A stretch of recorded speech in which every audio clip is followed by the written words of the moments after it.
I never thought my life would be defined by a moment so bizarre, so emotionally layered, that I'd question everything about motherhood, fidelity, and self-worth.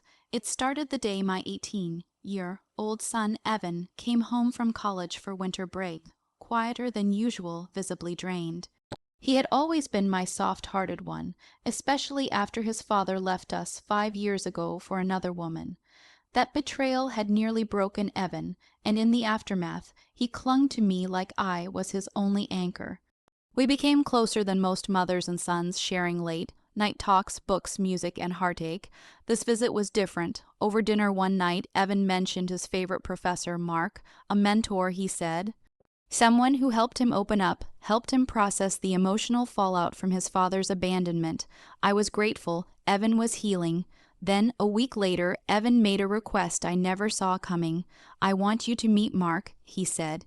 "He saved me, Mom. I want him to know you." I hesitated. Something about the way Evan said it felt loaded, like this was more than a thank you dinner. Still, I agreed. We met at a quiet wine bar. Mark was older than me by a few years. Tall, composed, eyes that saw too much.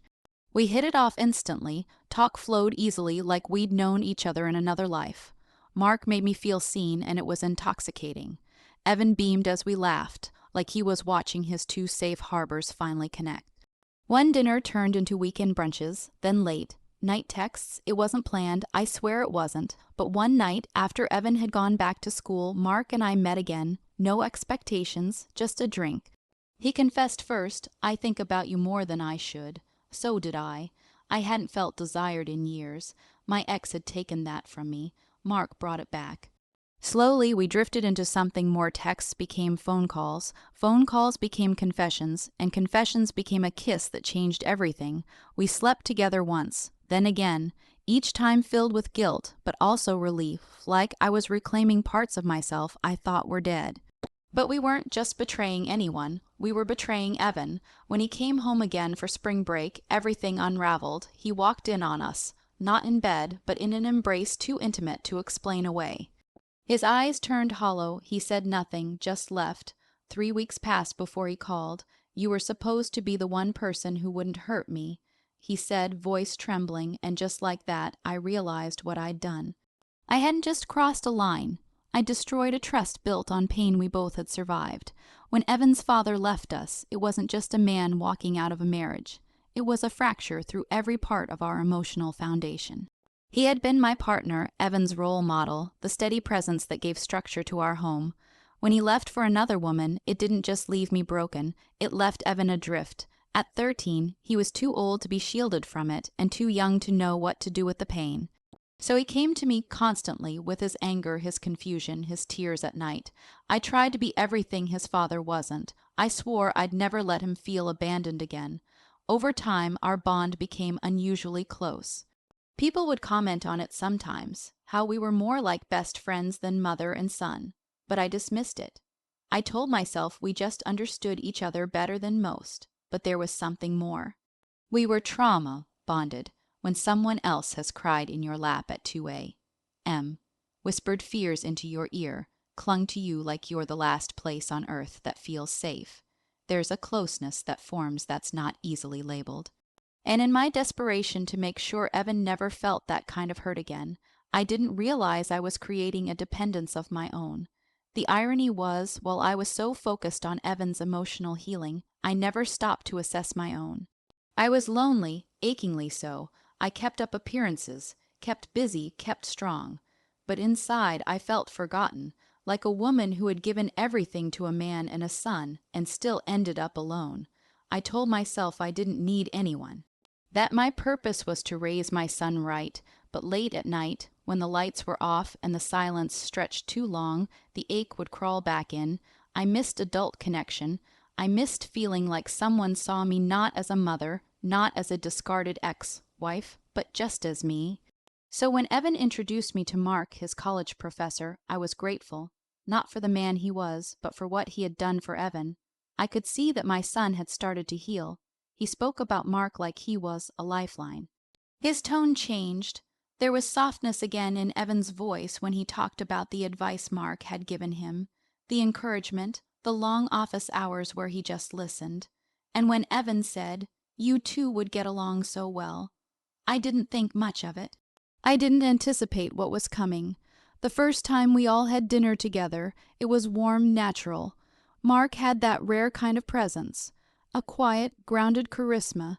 He asked thoughtful questions, never condescending. When he looked at you, you felt like you were the only one in the room. It had been years since I'd been looked at like that. I told myself I was just being polite, that the chemistry was only in my head. I had no intention of betraying my son, but emotions are sneaky. They don't ask for permission. They grow in silence, in the spaces between what's said and what's left unspoken. What began as light-hearted texting after that first dinner slowly deepened. We started sharing stories, our divorces, our regrets, the mistakes we had made raising our kids. There was no flirting, not at first, just understanding, but it was the understanding that hooked me. Mark saw the exhaustion in my voice. He listened like he cared, and I listened back. In those moments, I stopped being Evan's mother. I was just a woman again. I didn't mean to slip. I didn't mean to want more, but it started with needing to be heard, with wanting to feel something again that wasn't just responsibility or guilt. Emotional entanglements don't begin with a kiss or a touch. They begin when someone holds your pain in a way that feels safe, and that's exactly what Mark did for me.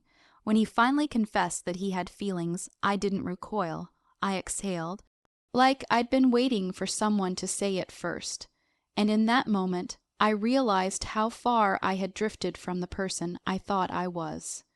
Not because I was reckless, but because I was human, and deeply, devastatingly lonely.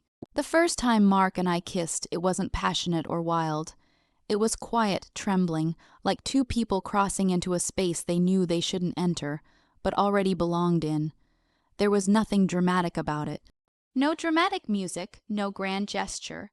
Just the unbearable silence after a long conversation in his car, and the look we gave each other, one filled with mutual guilt and mutual longing. I remember pulling away immediately, breath caught in my throat, shame washing over me like ice water. "We can't," I whispered, but even as I said it, neither of us left, because the truth was, something irreversible had already happened, not in that kiss, but in all the little things that led to it. Each message, each shared story, each moment where I felt understood in a way I hadn't for years. That's what people don't talk about when they talk about infidelity. They think it's all about sex or excitement, but sometimes it's about being known, about being seen in your loneliness and not judged for it. It's terrifying and intoxicating, and it makes you believe, even just for a moment, that maybe you deserve to feel again. The days after that kiss were torture. Mark and I didn't speak for a week. I couldn't sleep, couldn't eat. I kept looking at Evan's photo on the wall, his middle school graduation picture, and thinking about how proud he looked that day, how I'd promised him I'd always be the safe one, the steady one. I tried to rationalize it, tried to convince myself that it wasn't really an affair, that it was just one moment, that I hadn't technically done anything beyond one mistake, but emotional affairs are far more damaging than people like to admit. They seep into your decisions, they pull at the threads of your life until nothing feels steady anymore. And every time I thought about Mark, I didn't just feel desire, I felt comfort, and that was the most dangerous part. We convinced ourselves it would end there, but it didn't, because the next time we met by accident, we talked for hours. I cried, I told him I didn't know who I was anymore, that I didn't recognize myself, and he held my hand. Not in lust, but in sorrow, in understanding, and that touch was worse than anything else, because it meant we weren't just risking bodies, we were risking hearts. The day Evan came home early and saw us, just sitting on the couch, a little too close, Mark's hand resting lightly on my knee.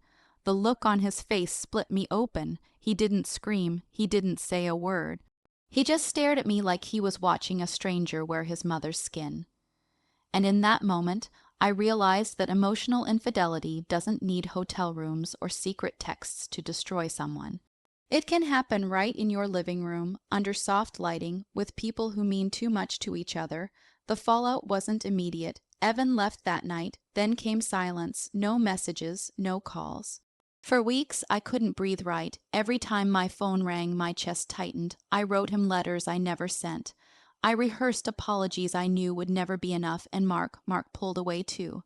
Not because he didn't care, but because we both knew something sacred had been violated, not just trust, but identity. Who was I now? A mother who betrayed her son, a woman who let her longing override her responsibility, or someone who simply broke beneath the weight of too many quiet years. The hardest part wasn't letting go of Mark. It was facing what our connection had revealed, that somewhere along the line I stopped being just a mother. I started needing something for myself, and when I finally reached for it, I grabbed it the wrong way. Evan and I tried therapy. He couldn't look me in the eye for months. He asked questions I couldn't answer honestly. Did you love him? Was it going to keep going? Would you have told me if I hadn't walked in? I didn't have the courage to lie, and the truth didn't comfort him. It just deepened the wound. Emotional infidelity, I've learned, doesn't just shatter the cheated on, it shatters the cheater too. Because you're left holding the shards of something that once felt good, and now only cuts you every time you try to make sense of it.